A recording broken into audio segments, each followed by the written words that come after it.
J'espère bien, bonsoir, soyez bien pour Hélène Gambonda, si je puis me permettre.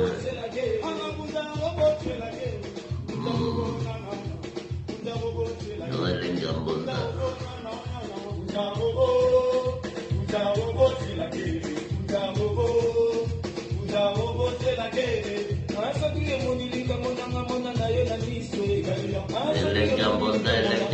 Hélène Gambonda, soyez bien pour Nalogotamo Esperando le Banamero, bonsoir à vous, soyez bien pour le directeur le plus extraordinaire, le 92.2 de votre animateur Bob Ebaka. Charlène Benzika, bonsoir. Bonsoir Ernest Flavio Banamero, Pauline Lelo, bonsoir à vous, chaîne Sterling Gambonda, 7 ans de direct Banamero, bonsoir. À vous qui avez choisi le direct le plus extraordinaire, si je peux me permettre, Lengambonda. Nassani, bonne année, vous êtes belle. Banamère, vous comprenez, Lengambonda, si je peux me permettre. Même alors, on va vous partager. Vous partagez, tout me partager les lots, parce que avant la football en banga, parce que 7 ans de direct, jour pour jour, Banamère, n'espérez bien.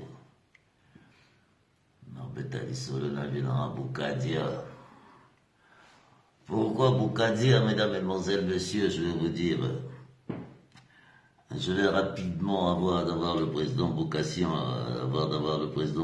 ligne, mais rapidement, je vais vous faire une synthèse. Nous étions le 15 septembre, j'avais décidé. J'ai suivi les interviews du président Boukadia et derrière les interviews du président Boukadia, je me suis dit, mais pourquoi ne pas aller interviewer ce monsieur? Je vous donne bien la date, nous sommes le 15 septembre 2015. Et monsieur Boukadia me reçoit dans un restaurant à Strasbourg, on s'assoit, on discute. Et M. Boukadia me dit, Monsieur Ebaka, j'accepte votre interview. Ok. Je me dis, bon, puisque M. Boukadia a accepté mon interview, il est à moi de m'organiser. Effectivement, entre septembre et janvier, nous nous sommes beaucoup échangés. Je profite de l'occasion de dire un bonsoir à Willy Onyami, un bonsoir à Samba Diankumbi, un bonsoir à Théophile Mbemba. J'oublierai pas toutes les personnes qui ont accompagné cette belle histoire du président Boukadia. Effectivement, le président Boukadia, entre ces 5 mois, nous a tous surpris. Suite à ces discours qui tenaient, qui ne devaient pas rentrer au Congo. Ça sera ma première question parce que je l'aurai. Et le président Boukadia a décidé de rentrer au Congo. Et quand le président Boukadia rentre au Congo, nous sommes le 16 janvier. Non, nous étions le 15 janvier. C'est Willy Onyame qui m'appelle un matin pour me dire que oui, Bob, le président Boukadia vient de décoller sur Brazzaville et nous avons appris son arrestation le 16. Je me rappelle encore du discours de Willy Onyame qui nous a rappelé son discours. Il a dit comme le président Boukadia est allé en prison, il va faire comme au Pango, il va rejoindre le président Boukadia en prison. Enfin bref, ce n'est que l'histoire. Bonsoir à toutes les personnes qui viennent de nous rejoindre ce soir, très chers compatriotes. Je vais commencer par le président Boukadia. Mais sachez-le que, très chers compatriotes, 2023 il va se passer beaucoup de choses en Afrique. Nous allons ressembler au Mali, nous allons ressembler en Guinée, à moins que nous faisons attention, à moins que nous nous préparions pour anticiper les événements qui viendront de l'avant. Mesdames, Mesdemoiselles, Messieurs, bienvenue à vous, parce que j'ai mon coup de gueule tout à l'heure, cette affaire Orion, c'est piteux, c'est scandaleux, c'est méchant. Mais je vais m'exprimer tout à l'heure, ça va être mon coup de gueule. Pour toutes les personnes qui viennent de nous rejoindre du côté du direct le plus extraordinaire, votre animateur Bob Ebaka pour vous accompagner du côté du direct le plus extraordinaire. Ce soir, je vais échanger avec le président Boukadia. Vous savez, ça fait 7 ans que j'échange avec lui. 7 ans de plaisir, 7 ans de malheur, 7 ans de galère. Oui. Mais j'ai appris à connaître l'homme. Vous savez, la fidélité, c'est quelque chose de pertinent. Moi, j'ai des gens qui m'appellent, qui me disent, oui, mais Bob, le président Boukadia, oui, Bob, tu es toujours là derrière Boukadia, mais oui, mais moi, j'ai appris à connaître M. Boukadia il y a 7 ans. Mais en 7 ans, nous avons échangé énormément. Mais n'oubliez pas qu'il a pris c'est cette admiration que j'ai en ce monsieur, c'est que il nous a prouvé qu'il a des triples, je dirais pas des couilles, excusez-moi, mais il est allé quand même aller à Brazza en sachant très bien ce qui allait lui arriver. Peut-être aujourd'hui on parlerait plus de Boukadia parce que beaucoup qui sont rentrés dans cette aventure sont morts. C'est pour cela, pour ce 7e anniversaire, pour démarrer cette année, et j'espère que cette année nous allons la démarrer avec beaucoup de conviction. J'aimerais avoir le président Boukadia en ligne et nous allons échanger. Ma première question sera la suivante. Comment le président Boukadia,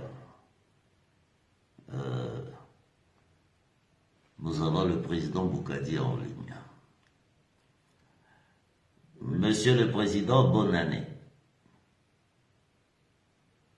Merci beaucoup, Monsieur Ebaka, et également bonne année à vous aussi. Monsieur le Président, j'étais en train... Allô? Oui, je suis là, Monsieur Robert Ebaka. Monsieur le Président, j'étais en train d'expliquer à nos téléspectateurs et téléspectatrices qui nous suivent depuis, enfin moi personnellement, depuis le 16 janvier 2016. Je les ai expliqué que nous nous sommes connus, nous étions le 15 septembre dans les quartiers du 9e arrondissement à Strasbourg, autour d'une bonne pizza.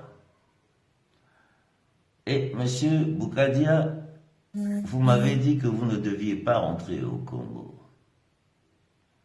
5 mois après, à notre grande surprise, et pourtant nous avons préparé une belle équipe, hein. Nous avons Théophile Bemba, en tout cas que je souhaite encore une bonne année aujourd'hui.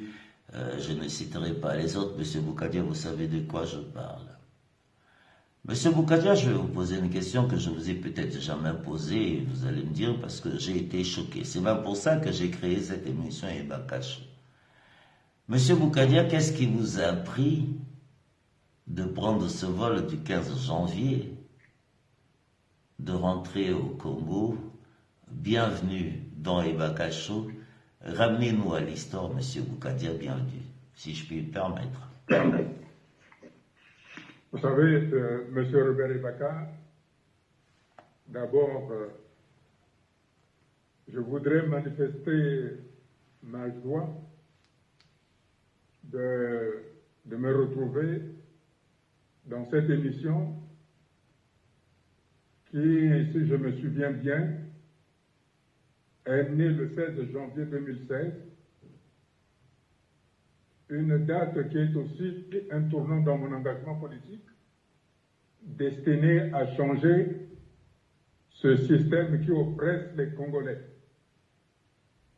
Cette émission, en fin de compte,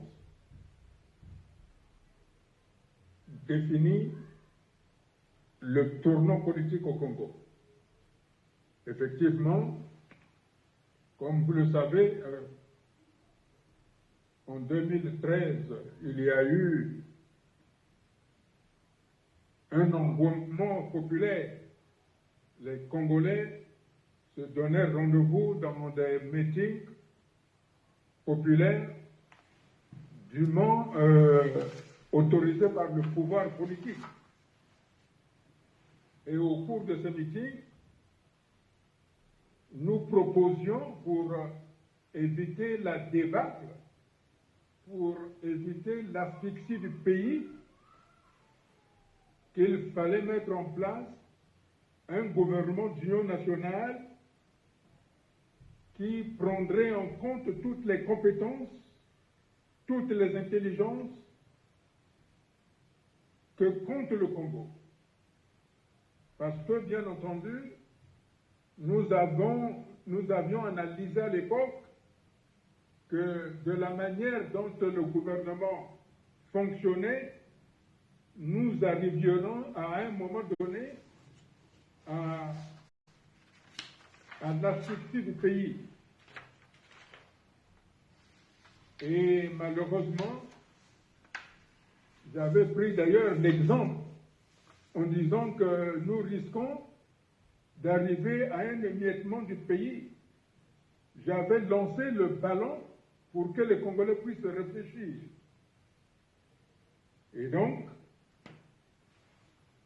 c'est à ce moment-là que nous avons dit, depuis le Congo-Brazzaville, depuis la place du centre sportif de Makelekele et la place Fontietier à Pointe-Noire, nous avons dit que nous devons aller à l'Union nationale. Si on ne voulait pas l'Union nationale, et ce d'autant plus que le gouvernement, le commandement militaire, le commandement civil, tous ces organes étaient constitués à 97% des ressortissants d'une même contrée. C'est pour ça que, à l'issue de la manifestation populaire où la ville de Brazzaville et la ville de Pointe-Noire étaient bloquées par l'engouement populaire, le gouvernement de M.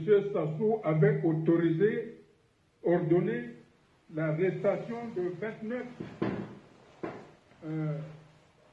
cadres du CDRC, dont moi-même.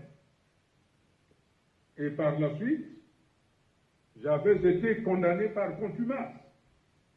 Or, le fait d'être condamné par contumace, j'étais à l'étranger, ça voulait dire qu'on m'interdisait de rentrer au Congo, sachant que si je rentrais, j'avais la prison. Alors, pour ne pas faire le jeu, j'avais décidé librement de rentrer au Congo-Brazzaville. Et comme vous le savez, je suis arrivé donc à Brazzaville par vol régulier d'Air France. Je suis descendu et j'ai été accueilli par une nuée de militaires. Il y avait près de 2000 militaires à Mayamaya, à l'aéroport international de Mayamaya qui m'attendaient. 2000 militaires. Et il y avait 4 blindés, 4 tanks de forces armées congolaises qui m'attendaient, plus un hélicoptère de combat.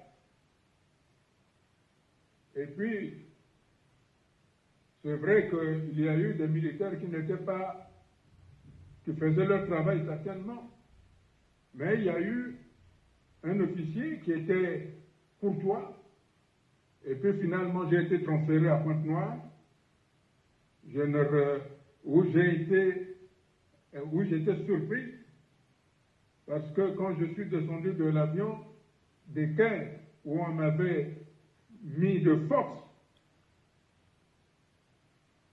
les militaires, qui étaient à peu près 1 millier, m'avaient attendu et ils m'avaient salué. Et il y avait un décalage de l'attitude très belliqueuse de Brazzaville à l'attitude des militaires de la Pointe-Noire qui accueillaient le président. Et il m'avait accompagné à Pointe-Noire, à la maison d'arrêt de Pointe-Noire. La raison pour laquelle j'étais rentré, qu'il fallait clarifier ma situation judiciaire au niveau du Congo. Mais je rappelle que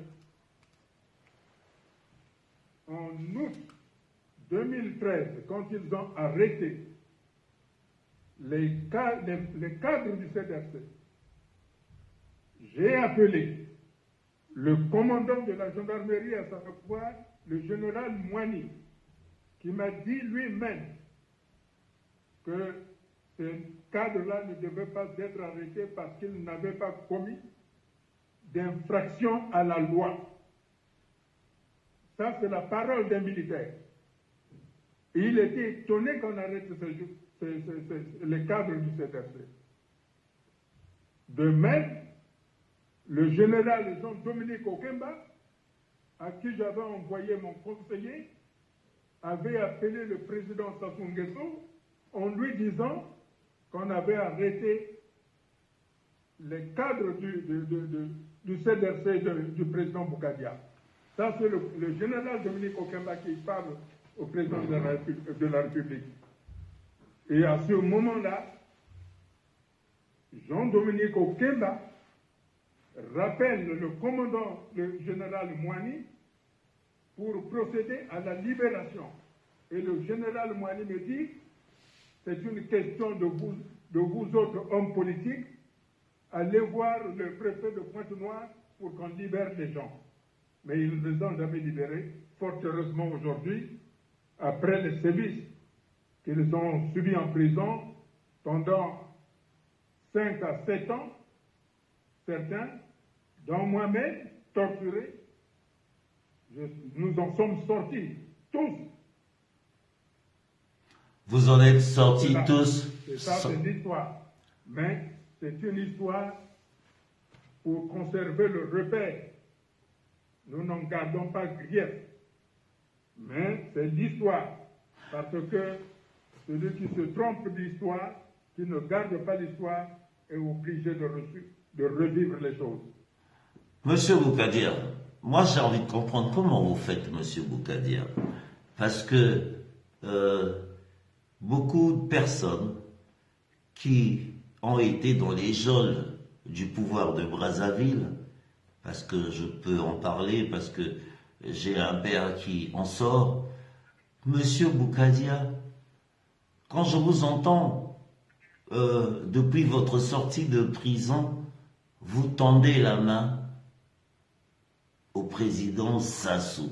Donc vous connaissiez, parce que tout le monde me dit oui, Bougadia joue le jeu de Sassou, Bougadia c'est l'ami de Sassou, Bougadia travaille avec Sassou, Bougadia, bon bref, ça c'est la Congomania. Monsieur Bougadia,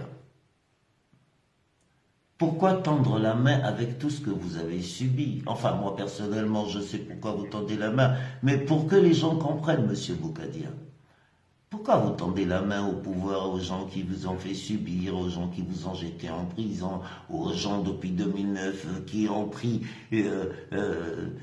vos sympathisants qui n'ont rien à faire, vous ne faisiez que de la politique, qui ont été jetés en prison au fin fond de Brazzaville, au fin fond de la capitale, il y en a même d'autres qu'on a jetés à Ouessou, qu'on a envoyé à Wando. Monsieur Bougadia, comment vous arrivez à tenir, comment vous arrivez... Allez-y, Monsieur Bougadia, je vous écoute. Vous savez, moi je ne fais pas la politique pour mon bien personnel.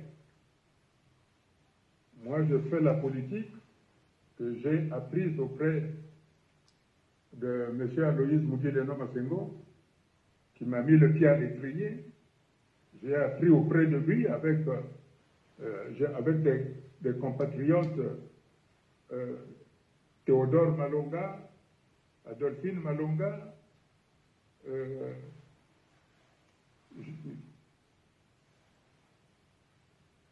enfin j'en passe, avec Jean-Claude Mayema Bemba, un certain nombre de personnes qui font de la politique pour le Congo, qui ne font pas de la politique pour faire le griot. C'est pour ça que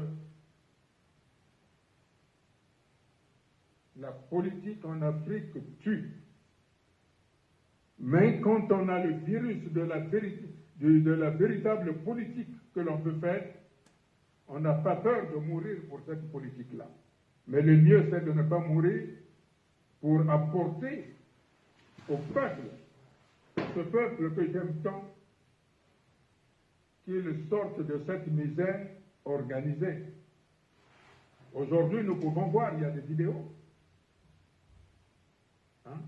Aujourd'hui, le gouvernement se trouve dans les capacités de régler des petits problèmes.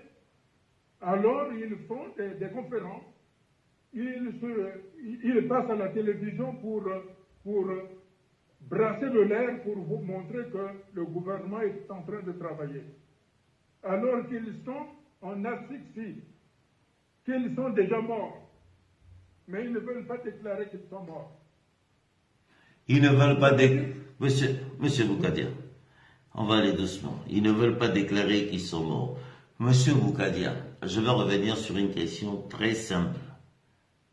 Monsieur Boukadia, est-ce que c'est pas ce jeu de politiquement correct, comme ils le disent chez eux, nous avons eu une génération politique qui nous ont emmenés dans l'ethnicité, et cette ethnicité fait peur aujourd'hui à une génération, parce que quand on parle comme aujourd'hui le langage, c'est tu es du Nord, tu es du Sud, tu es du Nord. Moi je sais que le PC a beaucoup joué dessus, ça n'engage que moi, c'est mon coup de gueule tout à l'heure.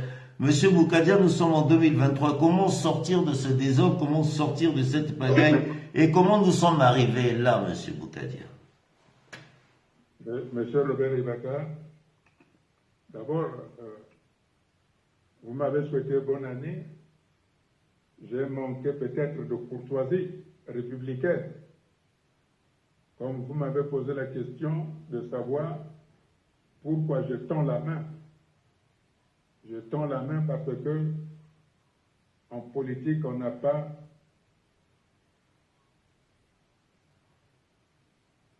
des ennemis. En politique, on a des adversaires avec lesquels nous n'avons pas la même vision de gérer le pays. C'est ainsi que, et vous m'avez dit, vous les gens disent que ce Sassou, c'est mon ami. C'est un Congolais. C'est un Congolais. Mais moi j'ai eu beaucoup d'amis. Le professeur Loussouba, on avait des amis communs, on s'est retrouvés, on a mangé ensemble. Mais je n'étais pas d'accord avec lui. Quand on a voulu créer le premier Institut Pasteur, l'Institut Pasteur à Brazzaville, je lui avais demandé que s'il fallait qu'on crée l'Institut Pasteur, il fallait d'abord qu'il fasse une communication sur les cadres dont on lui imputait la responsabilité. Il m'avait dit qu'il ne pouvait pas. Je lui ai dit, vous ne pouvez pas, je ne peux pas travailler avec vous. Et pourtant, nous sommes restés ensemble. Ça a été le doyen de ma faculté quand même. Et c'est lui qui a signé mon premier diplôme à l'université de Créteil. Mais je n'étais pas d'accord avec lui. Je lui disais. Donc c'est comme M. Sassou. Je ne suis pas d'accord avec lui de la manière dont il nomme ses amis. Quand on est à la tête d'un pays, on ne nomme pas ses amis. On nomme les compétences. Monsieur Boukadia. C'est ça ce que je reproche à M. Sassou, qui se complaît à nommer les incompétents. Et aujourd'hui, on voit son gouvernement, comment il patauge. On voit comment le pays est dans l'eau. On voit comment les étudiants n'ont pas de bourse. On voit comment on vient manipuler les jeunes avec des documents officiels. On les organise comme si c'était une acceptation dans une autre république. On voit comment le ministre Moulou veut nous ramener en arrière de tristes mémoires avec la Gémenaire où on enlevait les gens à 21 heures parce que les gens n'avaient pas de carte nationale d'identité. Mais au-delà de ça, comme je le disais, je voudrais souhaiter donc mes vœux à M. Sassou, le grand Kani de la partie septentrionale. C'est lui qui a le pouvoir, la sagesse et le devoir d'amener le Congo à la paix. C'est sa mission de mettre le Congo dans la paix. Et c'est sa mission d'amener le Congo à la table pour apaiser le pays et arranger les choses.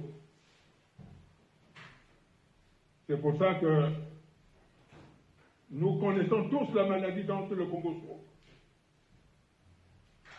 Et cette maladie ne date pas d'aujourd'hui. Elle date depuis la naissance du Congo. Mais il y a un temps pour la guérir. Et le temps est venu pour qu'ensemble, nous veillons pour le Congo, pour guérir cette maladie, pour soigner cette maladie.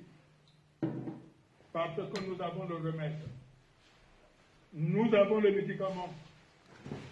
Et comme vous savez, lorsqu'une personne est malade, le premier remède pour guérir, c'est la volonté de se soigner. C'est la volonté de se soigner. Monsieur Boukadia, parlons des nominations. Les nominations. Ça fait une vingtaine d'années, tout le monde se plaint sur les nominations.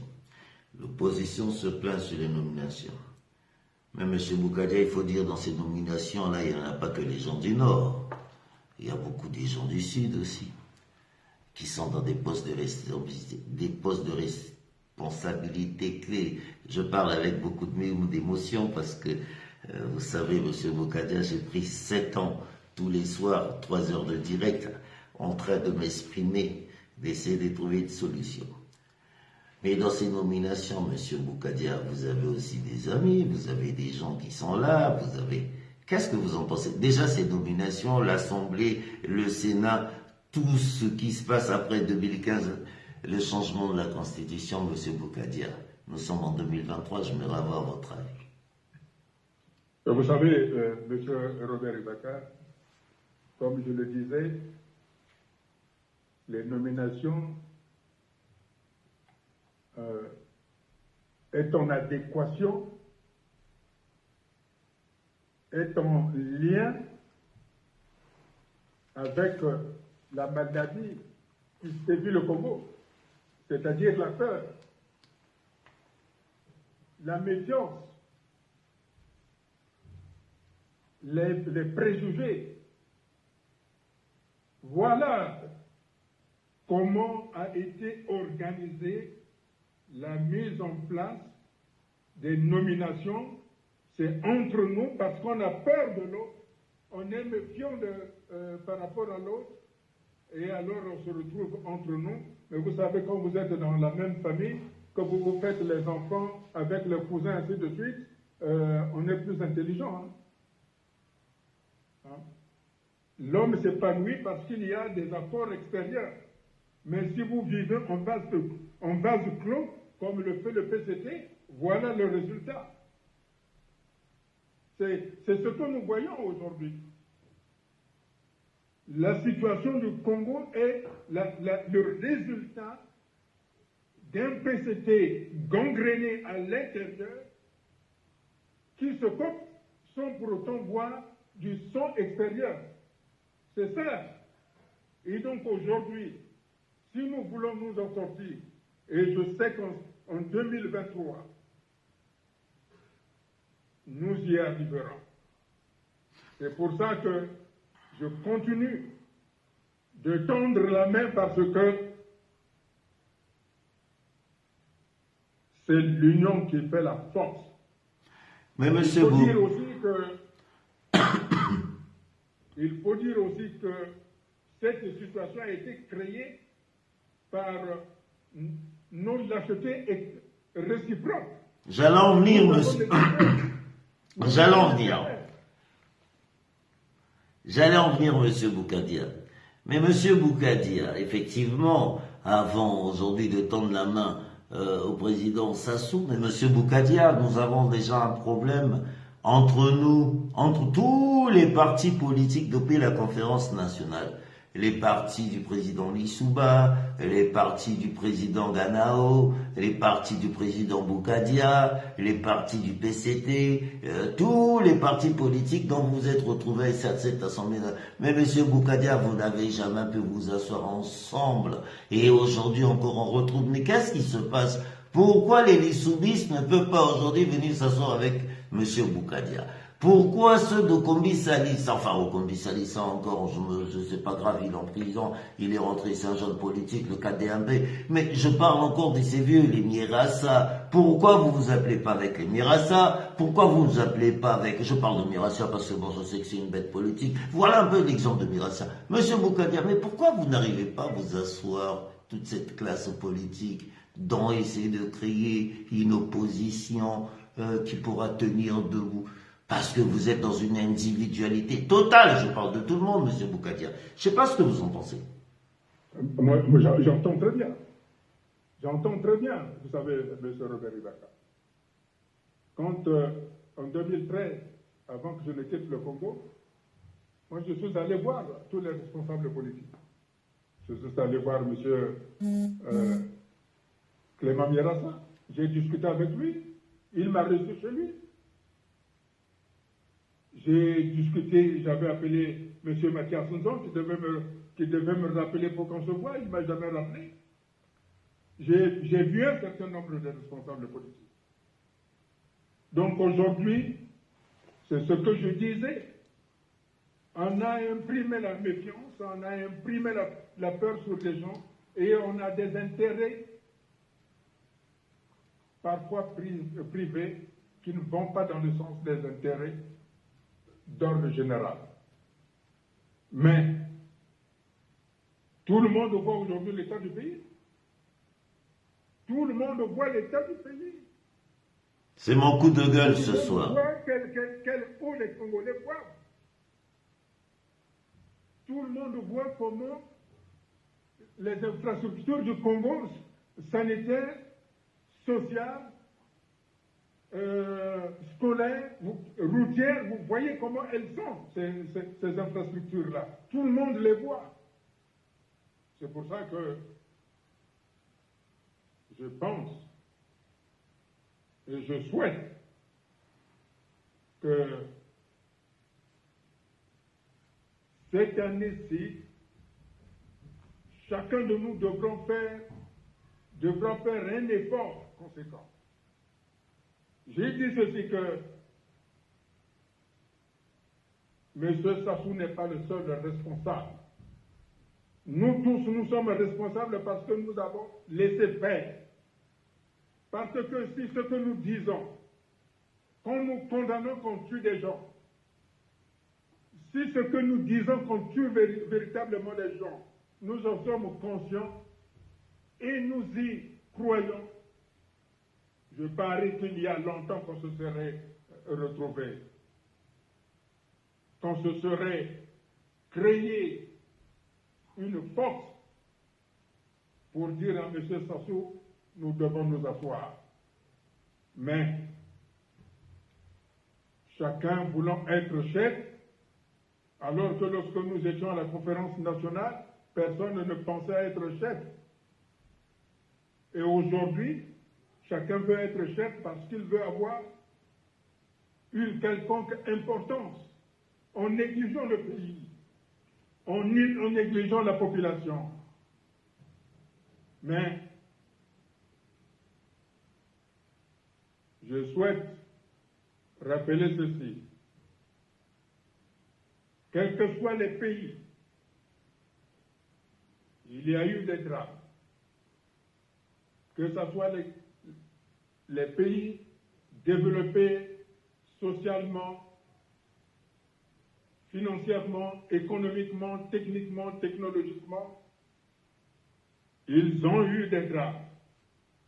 Mais il y a eu des hommes et des femmes qui se sont levés, qui ont dépassé la méfiance, qui ont dépassé la peur, qui ont dépassé ce que l'on dira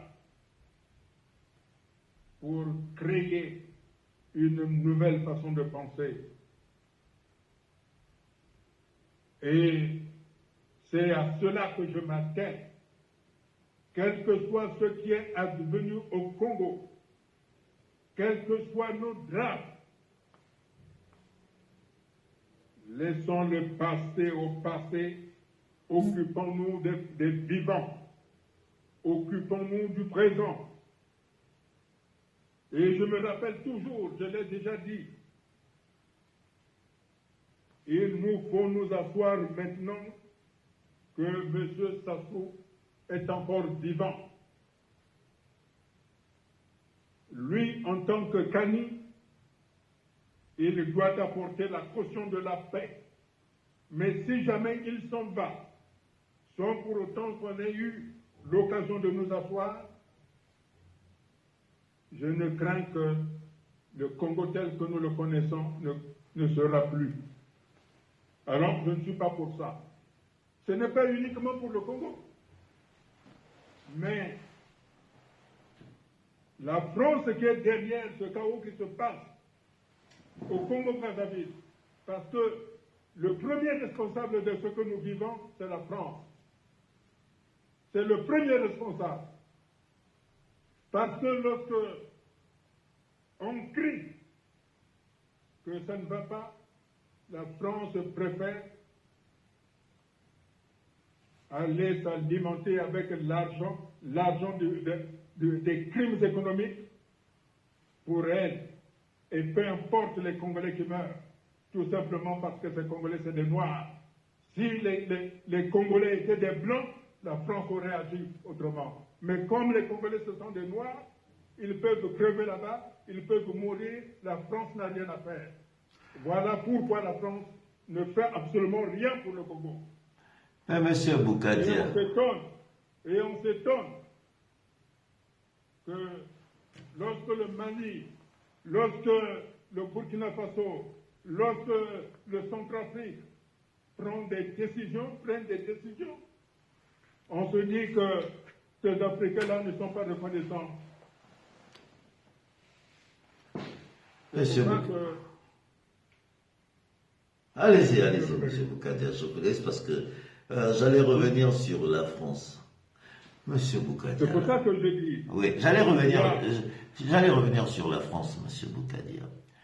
Mais monsieur Boukadia, depuis les années 60, les hommes politiques, vous savez très bien que les Français étaient là, c'est d'abord leurs intérêts. Mais monsieur Boukadia, en 2023, vous allez continuer à accuser la France parce que vous n'avez pas pris vos responsabilités. Vous savez très bien que les Français, dès le départ, monsieur Boukadia, moi je parle de ça. Moi j'ai eu la chance d'avoir Focard à table, hein, monsieur Boukadia. Enfin la chance, sous foot Focard. Donc je savais très bien, et après j'ai commencé à apprendre, monsieur Boukadia, Aujourd'hui encore la France, M. Boukadia. Mais la France, on voit très bien le comportement de la France vu l'arrivée du président Sassou ici, là. On a vu leur comportement. Mais c'est que vous, les hommes politiques, M. Boukadia, vous l'avez accepté. Mais comment sortir de là? Ou ne pas faire comme Assimi Goïta au Mali et bien sûr les autres.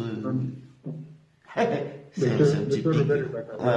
Il faut qu'on s'entende bien. Il faut qu'on s'entende bien. Oui, M. Boukadia. Je ne m'accuse pas la France. D'accord. Je n'accuse pas la France. Je dis ceci que quand on lit des journaux, on est effaré. On est effaré. On rêve ou quoi? Mais, fort heureusement, le gouvernement congolais a promis de porter plainte. On va l'écouter tout à l'heure. C'est mon coup de gueule, M. Boukadia. Oui, oui. Que le journal Libération a fait des affabulations. Voilà ce que je dis. C'est ça. Moi, j'aimerais que le gouvernement, les amis de M. Sassou, aillent jusqu'au bout de la logique de porter plainte pour que nous puissions savoir exactement. Vous savez très bien que c'est du bruit, M. Boukadia, et ils n'ont jamais jusqu'à la logique. Enfin, ça n'engage que moi ce que je dis. Mais c'est du cinéma, M. Boukadia, je les mets en défi. Oui, bien sûr, bien sûr.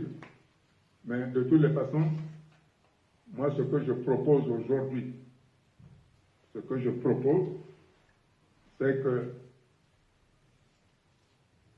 quand je tends la main, je me réfère à la fin de la guerre de 1939,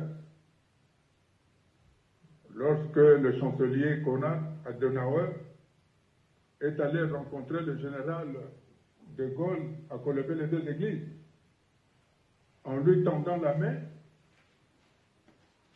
pour engager une réconciliation et une coopération franco-allemande, en disant ceci: si nous, de notre vivant, nous ne nous serrons pas la main, les générations futures ne le feront pas.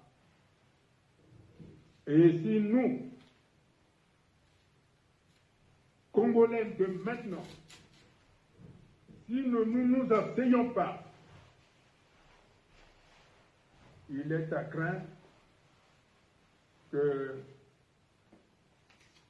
le Congo ne soit plus le Congo. C'est pour cela que je dis, nous devons nous asseoir pour mettre fin à la peur réciproque. Nous devons nous asseoir pour engager le Congo vers la construction de l'Union Congo-Congo. Sans cela, nous risquons de laisser aux générations futures un pays disloqué, avec un repli sur soi de chaque région. C'est pour ça que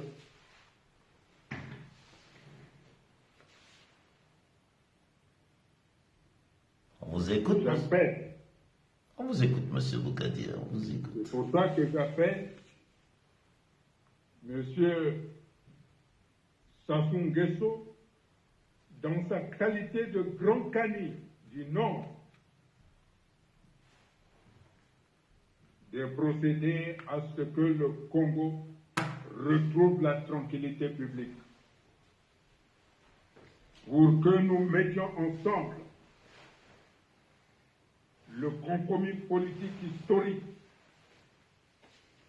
afin d'apporter des solutions d'urgence pour ce pays que nous aimons tous. C'est de cela dont il est question. Il n'est pas normal qu'aujourd'hui, un pays comme le nôtre, un grand pays, avec des milliers de cours d'eau, avec moins de population et que les Congolais n'arrivent plus à avoir un billet de 500 francs CFA. Un grand pays comme le nôtre soit laissé à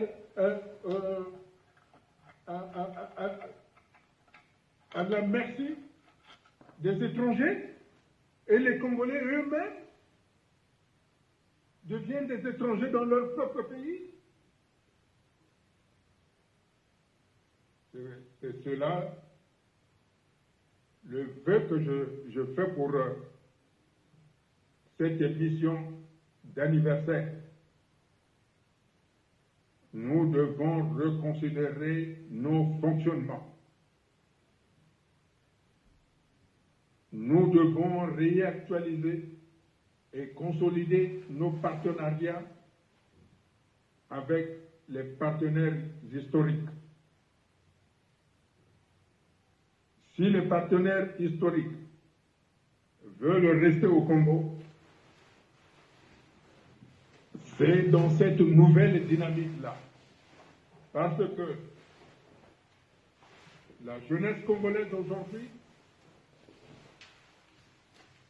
se nourrit de l'expérience des multiples pays, notamment de l'expérience anglo-saxonne. Et que la nouvelle génération africaine ne voit plus la France comme étant une puissance avec laquelle nous devons travailler. C'est à nous de montrer à cette jeunesse-là, que la France a encore sa place en Afrique. C'est à nous de donner les gages d'un nouveau partenariat avec la France, mais que la France nous entende. C'est ça ce que je souhaitais dire à mes compatriotes. Il est temps que ceux qui spéculent sur une guerre de succession hypothétique, qui agitent le chiffon rouge en introduisant une contradiction sur des ethnies ou sur des régions, doivent arrêter ce jeu dangereux. J'exige que cela cesse de toutes parts, tout comme ceux qui manipulent les anciens cobras doivent arrêter ce jeu-là. Le Congo a besoin de l'ensemble des jeunes. Le Congo a besoin de ces jeunes que nous allons mettre dans les formations professionnelles. C'est cela l'avenir, c'est cela le futur. Un jeune n'est pas fait pour aller donner la mort. Un jeune a pour vocation d'apporter quelque chose de nouveau, d'innovant. Si nous condamnons les régimes passés parce qu'ils ont mené une politique qui a fait tant de morts, alors nous ne devons pas donner, nous ne devons pas mettre du bois, nous ne devons pas mettre de l'essence, nous ne devons pas donner des allumettes dans les bras des jeunes. C'est ça, si nous voulons que nos populations qui souffrent trouvent de la tranquillité et du bien-être. Je redis ceci, et cela, chacun doit le comprendre. La politique exige des décisions courageuses. Le Congo est un pays comme tout autre. Il est comme le Chili. il est comme le Royaume-Uni, il est comme l'Afrique du Sud, il est comme la France, il est comme les États-Unis d'Amérique, il est comme le Ghana, il est comme le Nigeria. Nous avons connu une histoire fortement dramatique, comme beaucoup de pays. Mais ces pays se sont sortis parce que il y a eu des femmes et des hommes qui se sont hissés au-delà des clans, au-delà des tribus, au-delà des ethnies, pour se donner la main, afin qu'ils soient plus forts que les préjugés qui les divisaient. Ils ont constitué une force extraordinaire, comme sait le faire le Congo à certains moments de son histoire. Voilà, M. Robert Ibaka, la trajectoire de cette année d'anniversaire. Année d'anniversaire. C'est un repère. Année d'anniversaire, Monsieur Boukadia, nous rentrons dans les scandales. Première image, Libération, affaire Orion. On rentre cette belle année, le Congo, et pourtant nous avons le FMI qui a encore essayé une fois pour nous aider, étouffer nos dettes. Le FMI a même camouflé et essayé parce que nous sommes le bébé de l'FMI. Mais malgré ça, nous voilà à la une avec cette affaire de Lucien Ibata. Monsieur Boukadia, qu'est-ce que vous pouvez nous dire sur cette affaire? Vous n'êtes pas, je vous pose cette question, vous êtes un homme politique. Parce que moi, je me rappelle, Monsieur Boukadia, on a eu peur de vous parce qu'on m'avait dit que, le vieux là, attention, c'est un économiste. Avec Boukadia, faites attention, vos putains de salaires là, vous risquerez d'en baver. Monsieur Boukadia, l'affaire Orion, tous ces scandales financiers, qu'est-ce que vous en pensez, Monsieur le Président? Oh, vous savez, personnellement... Personnellement, oui, là, je vous parle personnellement. Vous savez, j'ai l'habitude de ne pas commenter les articles de presse. Et je n'ai pas l'habitude non plus de commenter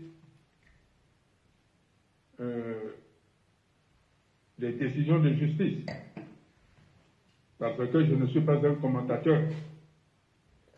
Je suis un politique, mais comme je l'ai dit, le gouvernement a promis, l'équipe de M. Sassou a promis de porter plainte. Ah oui, Mungala a promis... Nous allons attendre. Nous allons l'entendre là tout à l'heure dans Ibaka Show. Et nous saurons. J'espère que ça ne sera pas la plainte, comme sur l'émission de Cache Investigation, dans laquelle M. Sassou Nguesso et M. Dominique Strauss-Kahn étaient mis en cause. Je pense que cette fois-ci,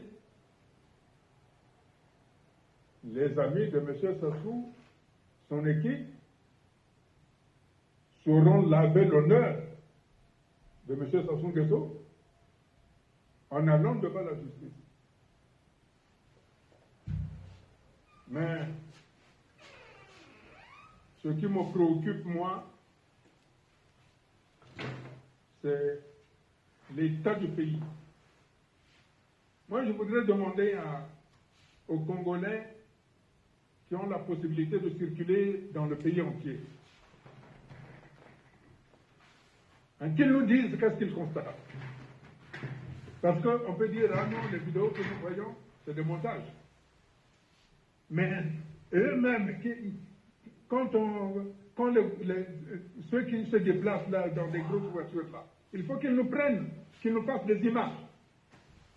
Hein? Comme ça, on verra. Non, monsieur Robert Ibaka, parlons des choses sérieuses. Vous voyez les choses sérieuses? Je vous écoute, monsieur Boukadia.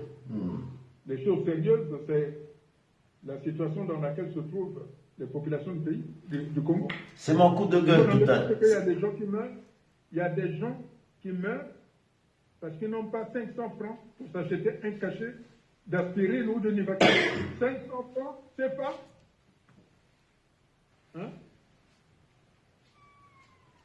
Vous voyez, il y a des gens qui meurent pour un pays comme le Congo, qui est le pays le plus arrosé au monde.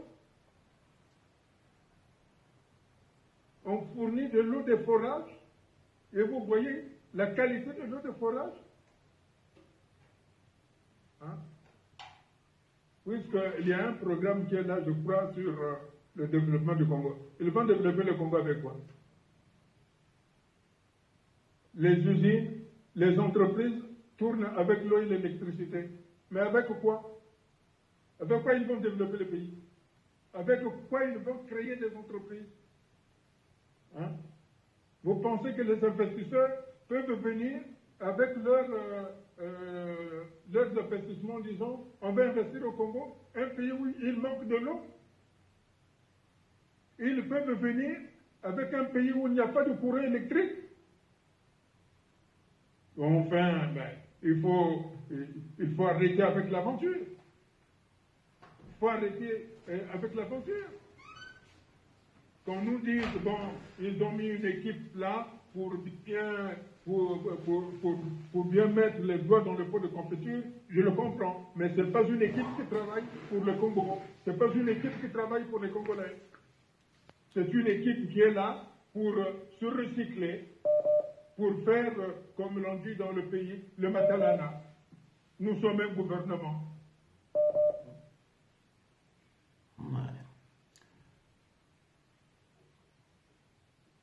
Nous sommes un gouvernement. On vous écoute, M. Boukadia. C'est pour ça que mon objectif, c'est d'atténuer les tensions qui sont dans toutes les régions. Des régions qui ont de nombreux problèmes. Il faut aider ces régions-là à résoudre ces problèmes. Tant que nous n'arriverons pas à mettre en place des solutions pour apaiser ces tensions, des solutions pour résoudre, des solutions à ces problèmes, eh bien, le Congo continuera d'être malade, le Congo continuera d'être à la merci des mercenaires étrangers. Alors, la solution que j'avais proposée depuis 2013, pour laquelle j'ai été condamné, est encore valide. Ah, donc M. Boukadia, mais M. Boukadia, donc en 2013, vous avez été condamné. En 2016, vous avez été condamné. Mais M. Boukadia, vous avez un problème avec la justice au Congo. Qu'est-ce qui se passe? Pourquoi toujours vous? Oh, mais ça, je ne peux pas répondre à cette question. Il faut aller le poser à ceux qui me condamnent. Oui, oui. Non, c'était un petit pic. Vous savez, au Congo, oui. Au Congo, sans vouloir être modeste, je pense que quelqu'un me dise que je l'ai insulté. Je n'ai jamais insulté quelqu'un, je n'ai jamais manqué de respect à quelqu'un. Je parle avec conviction, je respecte tout le monde. Il est vrai que je fais moins de compliments. Si au Congo on aime les gens qu'il faut caresser les gens dans le dos, c'est pas mon style. Donc vous savez, moi je suis disponible. Quand il s'agit du Congo, je suis disponible. Vous pouvez le demander à l'ancien ambassadeur du président du Souva, Monsieur Nyanguna, je crois, Alphonse Nyanguna. Quand les fonctionnaires qui travaillaient à l'ambassade ont eu des difficultés, il m'avait consulté, j'ai réglé le problème. Donc moi, avec tout le monde, j'ai réglé le problème. Quand le PCT, à l'époque, quand c'était l'ambassadeur Jean-Marie Ouengue qui était ambassadeur en France, j'ai apporté des solutions pour créer des entreprises au Congo. Mais je ne demandais pas à rentrer au gouvernement. Moi, je créais des entreprises parce qu'il fallait donner du travail aux jeunes. Donc, quand il s'agit du Congo, je suis disponible. Mais pour être disponible, il faudrait que nous tous, nous devons nous asseoir. Il faudrait Ce que... qui est important pour moi, c'est que les jeunes doivent cesser d'être oisifs. Nous devons apporter des investissements pour créer des emplois afin d'absorber la totalité de ces jeunes. Parce qu'il est inadmissible qu'on voit des enfants de 9 ans qui prennent de la bière parce qu'ils ne vont pas à l'école. C'est mon coup de gueule ce soir, monsieur Boukadia. Je vais expliquer tout ça ce soir. C'est là où je demande à tous les qui viennent.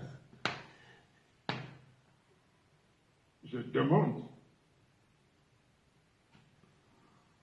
au CAN que la politique doit prendre le dessus sur les préjugés. Le Congo a besoin de tous ses enfants. Le Congo a besoin de toutes les expertises qui sont à l'étranger. C'est pour ça que j'ai dit 2023, tous les Congolais, nous devons rentrer. Monsieur Sassou doit le comprendre que l'avenir du Congo se trouve à l'extérieur.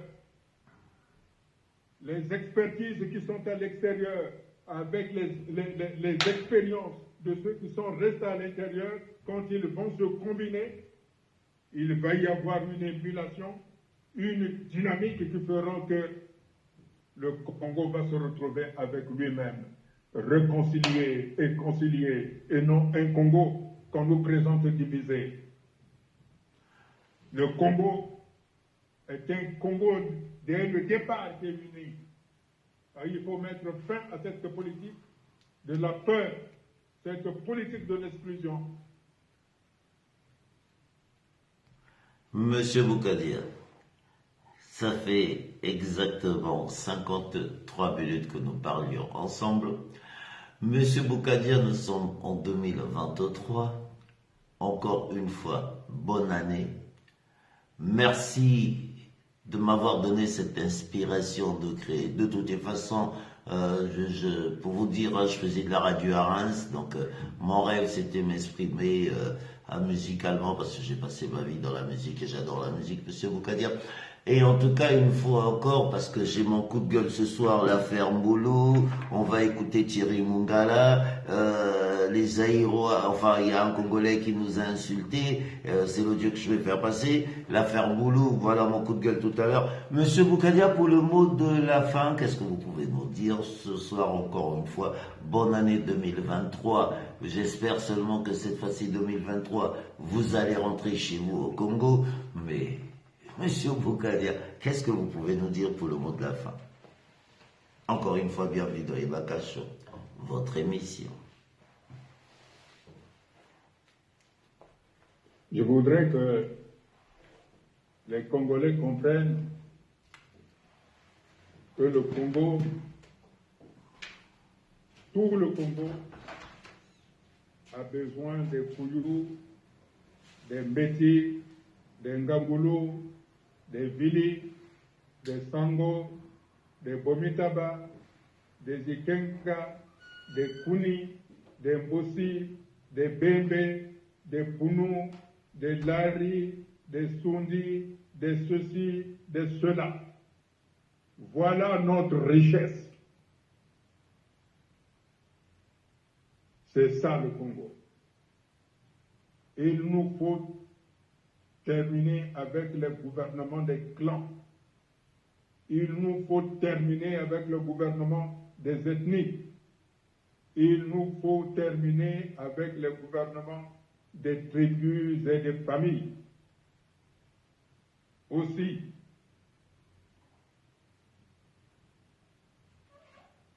il est important pour les hommes politiques que nous sommes que l'art de gouverner et la concertation avec tous les acteurs politiques, ainsi que les acteurs des organisations syndicales, des travailleurs, des jeunes, ainsi que les représentants des forces armées congolaises, sans oublier la police et la gendarmerie, afin de mettre en place des solutions politiques non partisanes, aussi difficiles qu'elles puissent être. C'est de la responsabilité et du courage politique sans arrière-pensée qu'il nous faut maintenant pour sauver la République, afin qu'elle ne puisse pas s'éclater en miettes. Au Kani Sassou Nguesso, je réaffirme que le Congo n'est pas le seul pays à avoir connu des drames. Il y a eu des précédents. Je le rappelle, le Ghana, le Chili, l'Afrique du Sud, le Nigeria, etc.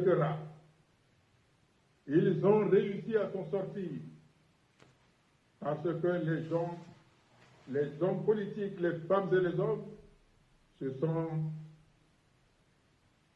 tendus la main. Nous aussi, nous pouvons et nous le devons. Alors, pour que jamais il n'y ait plus des Congolais qui soient sur le bord de la route. Nous pouvons nous en sortir et nous devons nous en sortir dès lors où, comme en 2013, M. Sassou était d'accord pour aller au Kanza, pour aller au Bongi, qu'en 2023, nous allons au même Kanza, au même Bongi, pour que nous mettions ensemble une transition politique sur la continuité d'un compromis politique historique qui prendra des décisions courageuses. Comme je l'ai déjà indiqué, notamment l'amnistie générale qui sera assortie de décisions telles que le dédommagement de toutes les victimes, et ce, quelles que soient les victimes innocentes.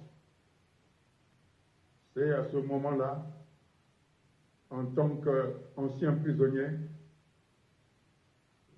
tous ceux qui sont dans les maisons d'arrêt puissent recouvrer leur liberté citoyenne pleinement, sans pour autant que quelqu'un ne perde la face.